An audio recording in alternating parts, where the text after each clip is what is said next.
नमस्कार, मैं हूं आपके साथ सोहेल खान। हमारी खास पेशकश ट्रैफिक की फिक्र में आपका स्वागत है। ट्रैफिक ये वो शब्द है जिसके सामने आते ही पहली तस्वीर जो जहन में आती है वो सड़क पर लंबी लंबी गाड़ियों की कतारें, जाम से जूझते शहर और रेंगते हुए वाहन। लेकिन अब इस तस्वीर को बदलने के लिए जद्दोजहद शुरू हो गई है।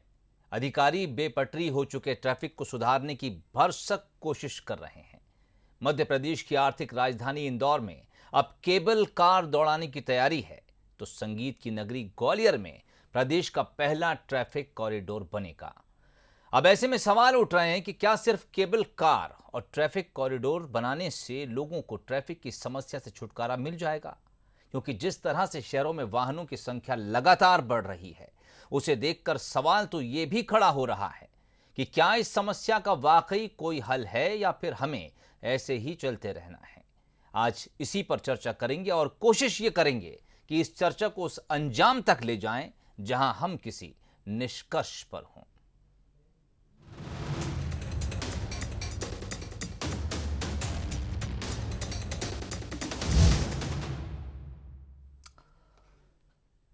ट्रैफिक को लेकर मध्य प्रदेश के सबसे क्लीन सिटी इंदौर की बात कर लें या फिर तानसेन की नगरी ग्वालियर की बात करें, ऐसा कोई दिन नहीं होता जिस दिन इन शहरों में जाम न लगता हो। बाजार हो या फिर कोई दूसरी जगह, यहां ट्रैफिक की वजह से वाहन रेंगते नजर आते हैं। लेकिन बीते कुछ महीनों से जिस तरह से जिम्मेदारों ने ट्रैफिक व्यवस्था को दुरुस्त करने के लिए कदम उठाए हैं, उसे देखकर कम से कम ये कहा जा सकता है कि ट्रैफिक की फिक्र अब प्रशासन को भी होने लगी है। देखिए खास रिपोर्ट, उसके बाद इसी पर चर्चा है। ट्रैफिक को सुधारने पर जोर। ग्वालियर में बनेगा ट्रैफिक कॉरिडोर,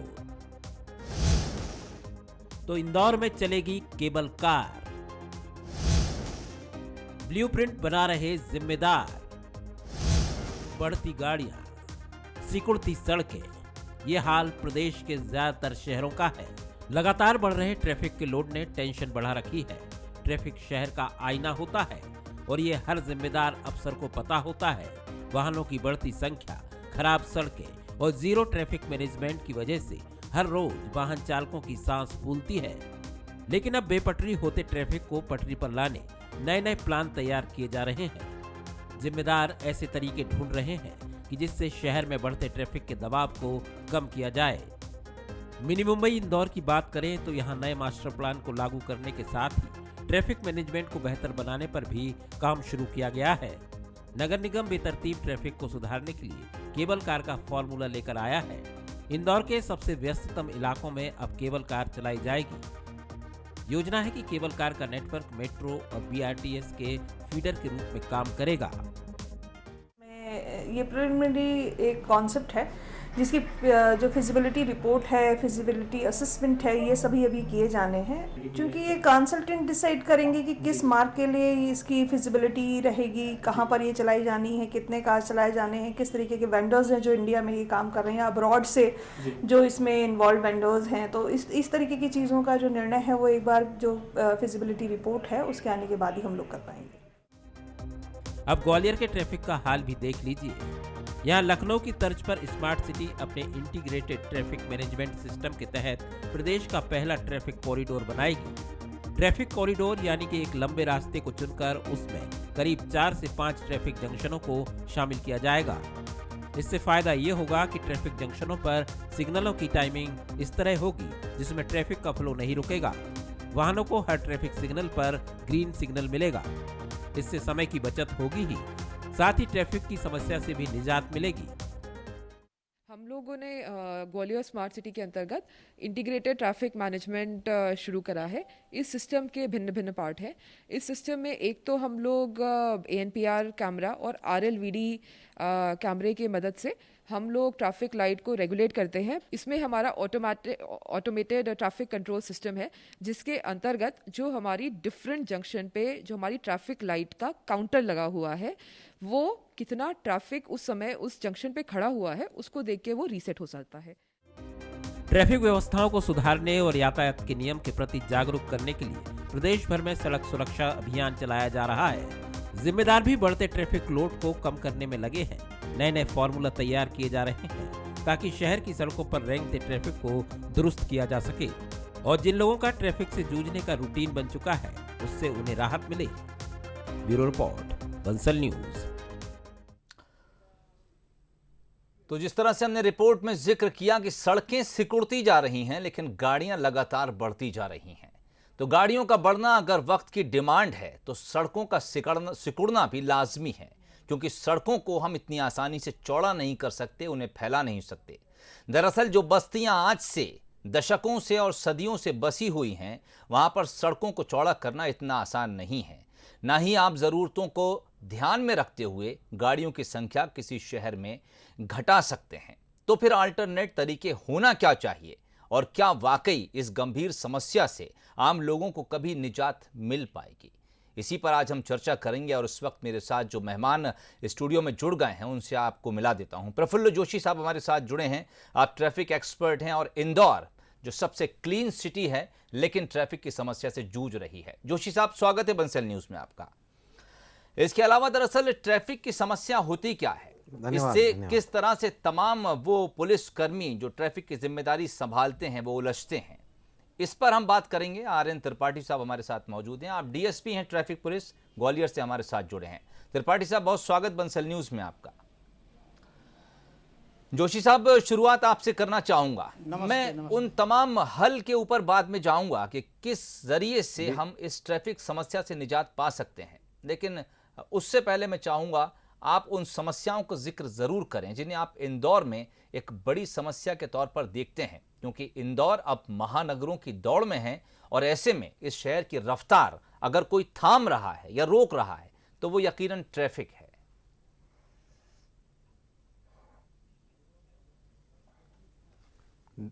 देखिए, अभी जैसा आपने प्रश्न पूछा कि कौन कौन से और ज्वलंत पॉइंट्स हैं ट्रैफिक के बारे में, तो इसमें जैसे आपने बताया कि एक तो ट्रैफिक का जाम होना, जो आपकी रिपोर्ट्स भी बोल रही थी कि क्योंकि ट्रैफिक जाम एक पर्टिकुलर इंदौर शहर का इशू नहीं है, ये अक्रॉस द इंडिया हम इस प्रॉब्लम को फेस कर रहे हैं। दूसरी बात, जो हमारे माननीय अधिकारी गणों ने अभी आपने इंटरव्यू में पूछा उनसे, तो उन्होंने बताया कि हम RLVD कैमरा ला रहे हैं, सिंक्रोनाइज ANPR कैमरा वाले बेस्ड सिग्नल ला रहे हैं जी। तो इससे हम ट्रैफिक को स्मूथ जरूर कर सकते हैं, लेकिन ट्रैफिक की जो समस्या जाम है उससे हमें कभी निजात नहीं मिलेगी। रीजन बीइंग कि हमारा जो ट्रैफिक है वो मिक्स ट्रैफिक चलता है, जहां पर कार भी चल रही है, उसी में 2 व्हीलर वाला भी राइडर है और उसी में साइकिल वाला भी और उसी में पेडिस्टेरियन भी यूज कर रहा है उसी रोड को।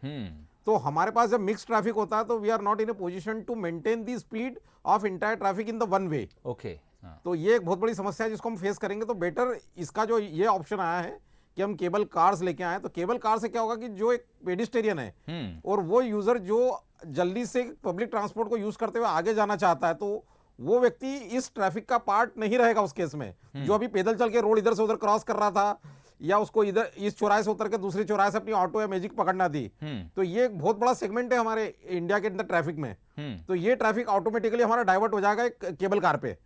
तो ये एक बहुत अच्छी चीज है। और इसका एक और अच्छा जो पॉइंट मैं देखता हूं कि इससे एक तो पॉल्यूशन कम होता है, दूसरा इसमें बजट जो एक कंस्ट्रेंट है, क्योंकि जितने में हम एक शायद 10 किलोमीटर का रेलवे लाइन का पार्ट बनाते हैं मेट्रो में, उतने में तो शायद हम पूरे शहर में केबल कार का सेटअप तैयार कर लेंगे। लेकिन व्यवहारिक समस्याएं क्या तो कुछ? ये मेरी नजर में सबसे दूसरी बात, लोगों का डिसिप्लिन ट्रैफिक के ऊपर। ठीक, लेकिन व्यवहारिक दिक्कतें क्या कुछ? व्यवहारिक परेशानियां सबसे कम आएंगी, ठीक, क्योंकि इसमें सबसे बड़ी बात नहीं, मैं उस पर आता हूं और उन तमाम चीजों को भी मैं चर्चा में शामिल करूंगा कि क्या कुछ प्रैक्टिकल दिक्कतें इन तमाम चीजों को लेकर आती हैं। RN त्रिपाठी साहब हमारे साथ जुड़े हैं, आप DSP हैं ट्रैफिक पुलिस से। त्रिपाठी साहब, एक बार फिर स्वागत है आपका। बतौर एक ट्रैफिक कर्मी मैं जानना चाहूंगा आपके क्या कुछ एक्सपीरियंस हैं, किन चीज़ों को आप दिक्कत मानते हैं कि शहर के भीतर कुछ ऐसे पॉइंट्स जहां पर आपको लगता है कि अगर काश ये नहीं होते तो शायद ट्रैफिक बेहतर तरीके से चल सकता था। उनमें यह भी हो सकता है कि एक जगह पर बहुत ज़्यादा लोगों का रहना, यानी जो इनइक्वल बैलेंस है लोगों का, या फिर ये कि सड़कें बहुत सकरी हैं, गलियां सकरी हैं, या फिर जो चौराहों के ऊपर लाइट्स लगी हैं, सिग्नल्स लगी हैं, वो सिंक्रोनाइज नहीं हैं। और ऐसा नहीं मिलता कि आप एक चौराहे को क्रॉस करिए तो दूसरे चौराहे पर आपको लगातार ग्रीन लाइट मिलती चली जाए। प्रैक्टिकल दिक्कतें क्या कुछ देखते हैं सड़कों को?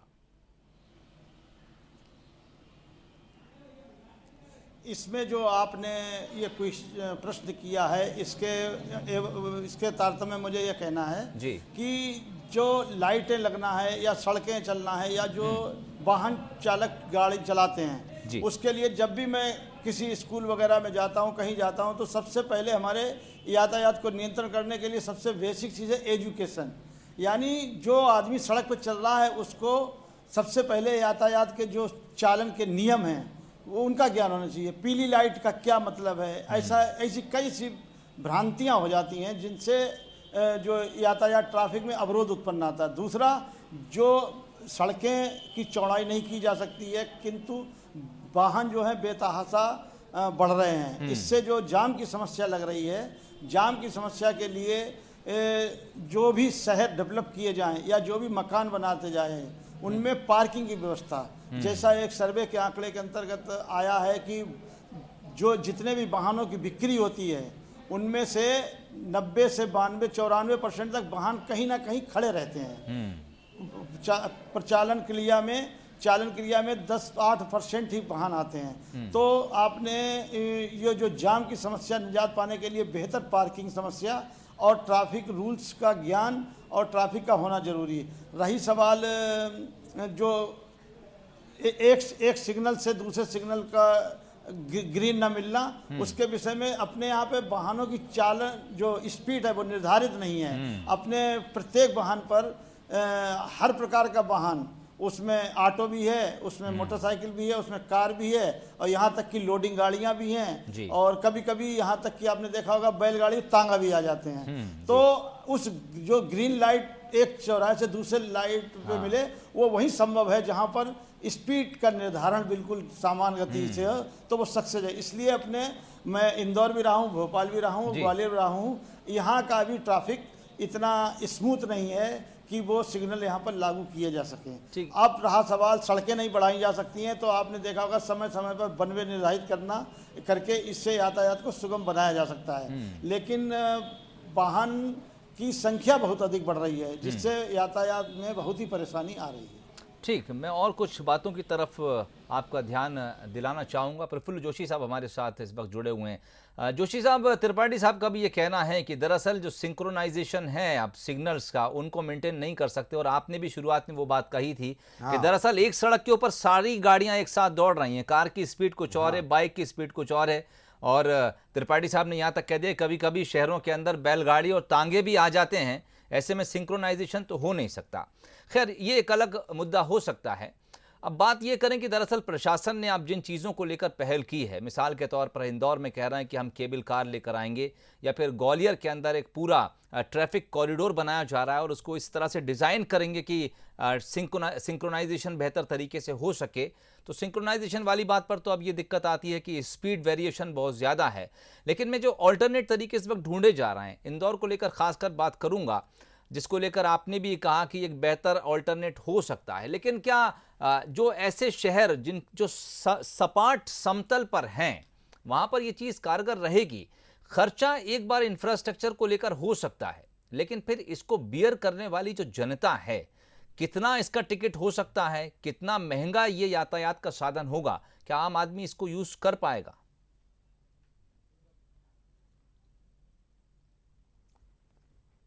इस काम को बिल्कुल अफोर्डेबल रहेगा ये जी।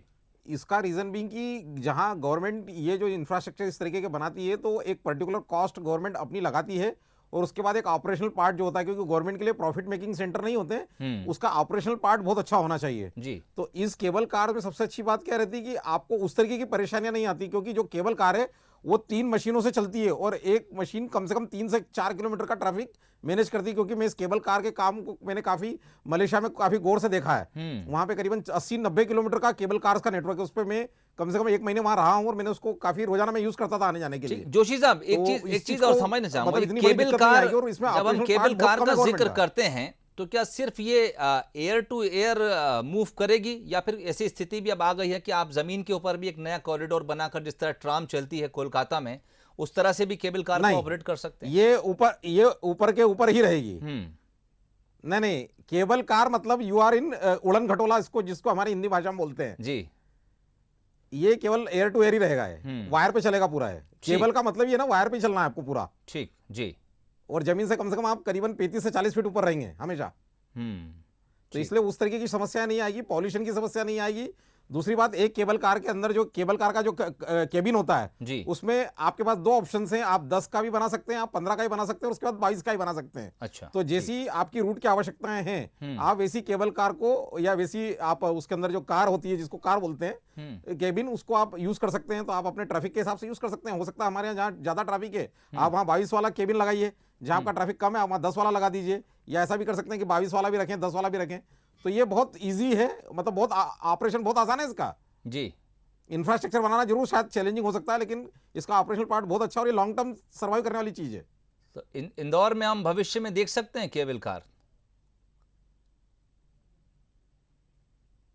मैं इसके लिए चूंकि कुछ एक ट्रैफिक एक्सपर्ट हूं मैं, तो मैं इस बारे में तो कम से कम कई फोरम्स पे कई बार ये चीज को रिक्वेस्ट किया है मैंने, और सजेशन में भी दिया है कि आप इस चीज को जोड़िए। और जिन जिन शहरों में, स्पेशली इंदौर हुआ या आपका ग्वालियर का जो पुराना ग्वालियर है जहां पर बाड़े वगैरह का एरिया, जहां बहुत ज्यादा कंजेस्टेड एरियाज हैं, क्योंकि त्रिपाठी साहब वहां लाइन पे हैं तो मैं उसके बारे में बोलना चाहूंगा, ऐसे एरियाज के लिए बहुत सक्सेसफुल ऑपरेशन रहेगा है। ठीक, त्रिपाठी साहब हमारे साथ जुड़े हैं, उनसे भी उनकी राय ले लेते हैं। त्रिपाठी साहब, एक तो ये कि ग्वालियर में क्या आप केबल कार की ज़रूरत को महसूस करते हैं, और दूसरी बात ये कि आपको लगता है कि अब सड़कें चूंकि सक्रिय हैं, गाड़ियां ज़्यादातर बढ़ती चली जा रही हैं, ऐसे हम ज़रूरत इस बात की महसूस करते हैं कि अब हमें सड़क से ऊपर उठकर या तो फिर मेट्रो जो पिलर्स के ऊपर से निकल जाएगी, या फिर केबल कार जैसी तमाम चीज़ें अब हमको जल्दी ही अपनाना पड़ेंगी, अन्यथा फिर ये दिक्कत बढ़ती चली जाएगी?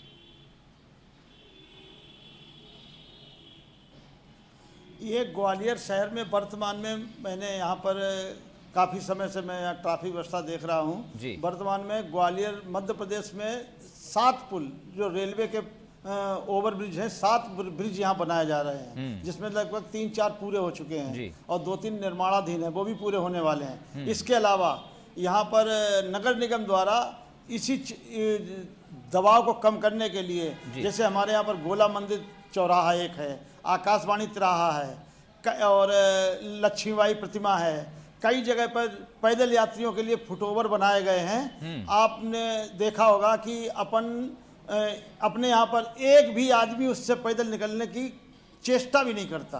कई बार उनको मोटिवेट किया गया है, वो ऊपर जाने से बेहतर है वो डिवाइडर को फांद के कूद के निकल जाता है। तो जो ट्राली वगैरह सिस्टम जो अभी जैसे मैयर में चलाई गई हैं, दर्शनीय स्थलों में चलाई जाती हैं, वहाँ पर जो दर्शनार्थी होता है वो केवल दर्शन के योग्य जाता है। तो ट्राली वगैरह, जैसे मैं ग्वालियर अंचल की बात करूँगा तो यहाँ पर आने वाला हर आदमी अपने साथ पैसेंजर सामान इतना रखता है कि वो ट्राली वगैरह में उसको काफ़ी दिक्कत पड़ेगी। हमारे यहाँ पर ये ट्राली सिस्टम नहीं, लेकिन रेलवे स्टेशन से बस स्टैंड के लिए एक ओवरब्रिज बनाने की प्लान चल रहा है नगर निगम का।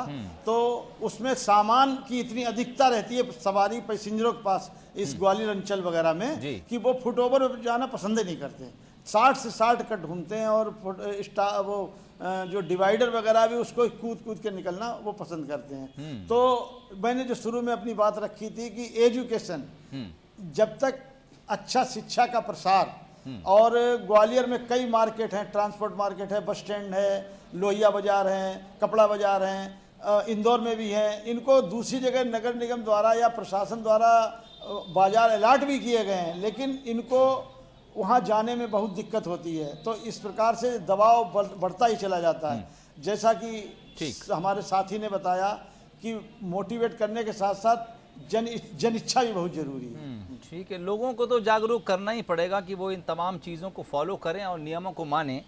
लेकिन प्रफुल्ल जोशी साहब, आपसे एक चीज़ पर मैं चाहूँगा कि रोशनी डालें, क्या प्लानिंग में कोई चूक रह जाती है?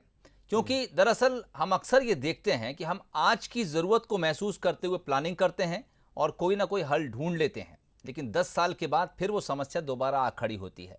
तो क्या ज़रूरत इस बात की है कि आप 50 साल और 100 साल आगे के लिए प्लानिंग आज की जाए, ताकि आने वाली जनरेशन्स को भी कुछ रियायत मिल सके?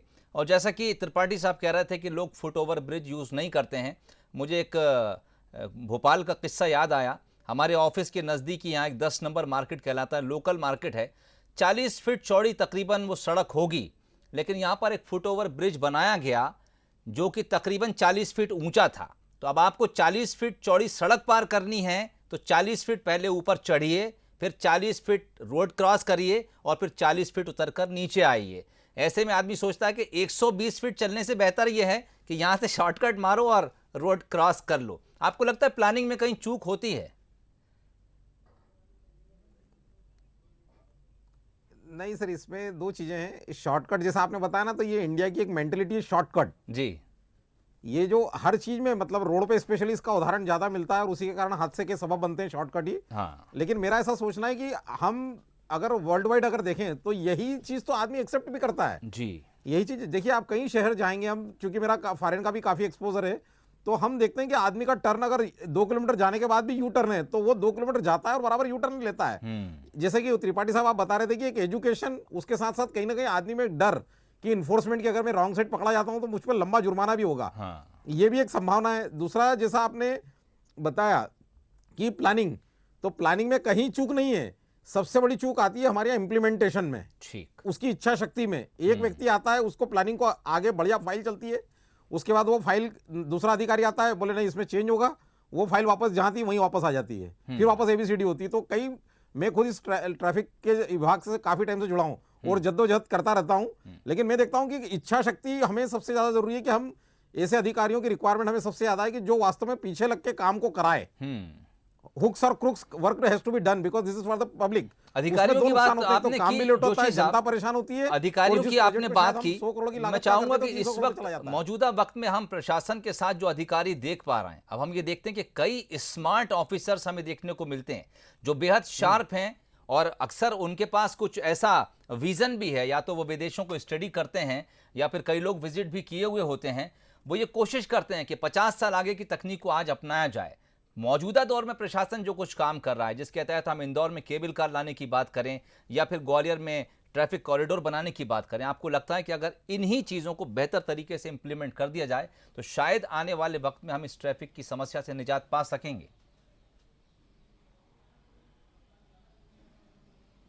इसका जवाब भी वही है सर कि जो अधिकारी आज हमारे साथ हैं, अब ये अपने टेन्योर पे फाइल बनाकर कंसल्टेंट का यूज करके और इसको अंजाम तक पहुंचाएं, वो एक देखना पड़ता है। क्योंकि मेरा एक ऑब्जर्वेशन है, किसी वरिष्ठ अधिकारी की जो कि इसके लिए अथॉरिटी है, एक शहर में लाइफ मैक्सिमम साल भर होती है, ठीक, मतलब 1 साल में बड़े अधिकारियों के ट्रांसफर हो जाते हैं, उससे वो व्यवस्था बहुत चरमरा जाती है। ये एक मेरा पर्सनल अनुभव है पिछले 15 साल का।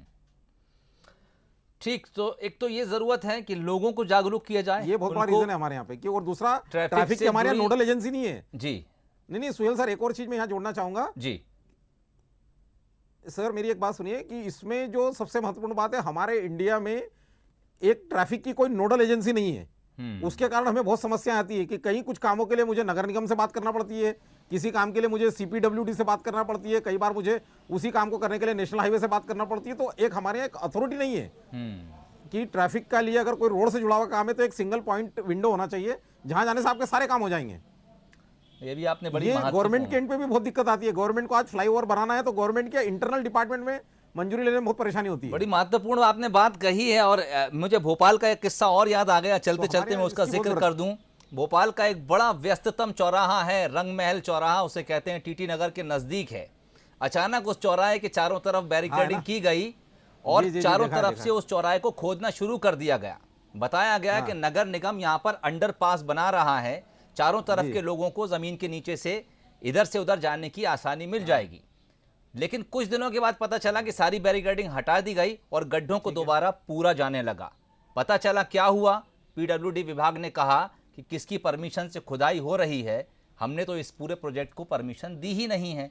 मामला ठंडे बस्ते में चला गया और वो आज तक वैसा ही पड़ा हुआ है। बहुत शुक्रिया आप दोनों मेहमानों का, प्रफुल्ल जोशी साहब, आर एन त्रिपाठी साहब, और हम ये उम्मीद करते हैं कि आने वाले वक्त में तमाम डिपार्टमेंट्स के भीतर एक बेहतर सामंजस्य बनेगा। दरअसल ट्रैफिक एक ऐसी समस्या है जिससे हर शख्स को दो चार होना पड़ रहा है, चाहे फिर वो वीआईपी शख्स क्यों ना हो, वो पुलिस ही खुद क्यों ना हो, वो हमारी एम्बुलेंस क्यों ना हो, पैदल चलने वाला शख्स क्यों ना हो, यानी साइकिल से लेकर एक मर्सिडीज में चलने वाला शख्स भी ट्रैफिक की समस्या से उलझता है। एक बेहतर इंप्लीमेंटेशन के साथ हम एक बेहतर फ्यूचर की तरफ बढ़ें और जिन योजनाओं पर सरकार काम कर रही है उन्हें जल्द से जल्द अमली जामा पहनाया जाए ताकि हम एक बेहतर भविष्य देख सकें। बहुत शुक्रिया, इजाजत दीजिए।